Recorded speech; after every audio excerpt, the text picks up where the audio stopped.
When I work with metal, I like to transform it into something that's lightweight looking, and that's really one of the great characteristics about working with metal, is that it's such a strong material. You can make light and airy shapes that are strong and structural.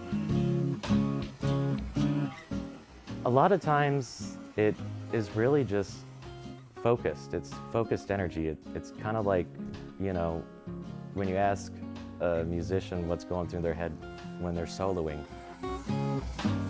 Paying attention to the curves, the way that the metal's forming, it's kind of hard to explain what's actually going through my head when I'm creating something. It's almost indescribable.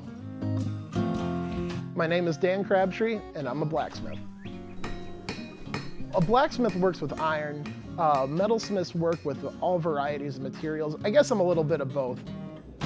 My name is Scott Delorme, and I'm a metalsmith slash fabricator slash welder. I work with Daniel and help him out on a lot of the bigger projects. We grew up together. We've known each other since the 5th grade. I got into blacksmithing because I wanted to do swords and armor and medieval things. Then as I grew into it, I really found a love for the art form.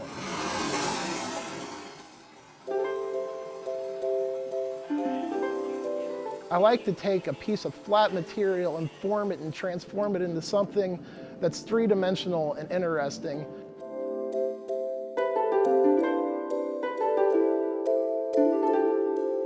I always loved changing things. I love to work with different materials, and I guess that's when I realized I was being an artist. I never really wanted to be an artist, it just kind of happened.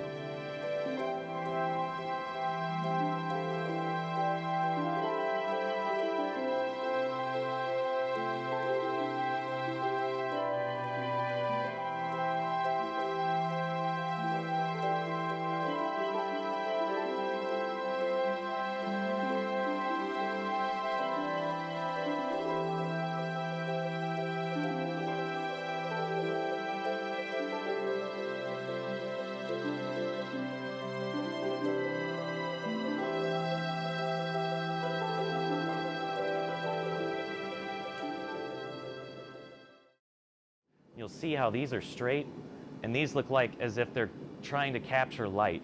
They're bending around the blossom, and that's what we want to do. We want to make it look like these leaves are actually reaching for sunlight and growing, and that makes it look even more real. It adds a little bit more time, but man, is it a good detail. When most people see our roses, they think they're real at first. A lot of people think that we dip our roses in metal, that we take a live rose and dip it or something like that. But that's not the case. When we make our roses, we start with flat bars and sheets, and we have to hammer and forge every detail into them.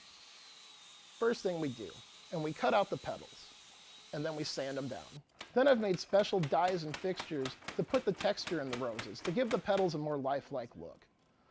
After texturing the petals, I layer them. While they're layered, we use a TIG welder to combine all the pieces into one solid mass. Because steel doesn't transfer energy the same as other metals. If this was copper, you probably couldn't grab it out here. But since it's steel, you can hold on to it. And a piece of round bar is heated up in the forge. We hammer out the round bar to give it texture, to make it look more realistic, like a real rose. The forge heats the metal so it can be formed. Then, using a pair of pliers, I'll take the heated steel blank and form it and try to create a realistic looking rose blossom. Once the rose blossom has been formed, I then take it and clean it up and wire wheel it and add the leaves.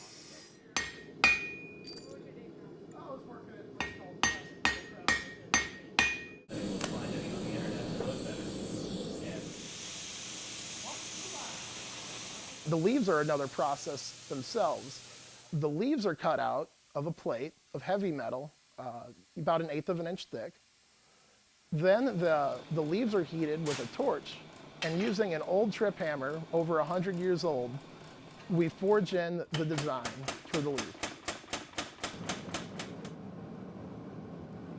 I really do enjoy metal because it's sturdy yet malleable. It's forgiving yet really stubborn. But once you get it right, then you have this frozen piece of artwork that is very delicate looking, but very strong. Square stuff, that's easy. The tape measuring, that's fine with me. But it's all these curvy shapes and wild angles and decisions that you have to make on things that don't have a clear right or wrong answer. That's like where the real artistry is. My favorite part of the job is that I get to work with one of my best friends, honestly. You know, we might have disagreements, but we get over it.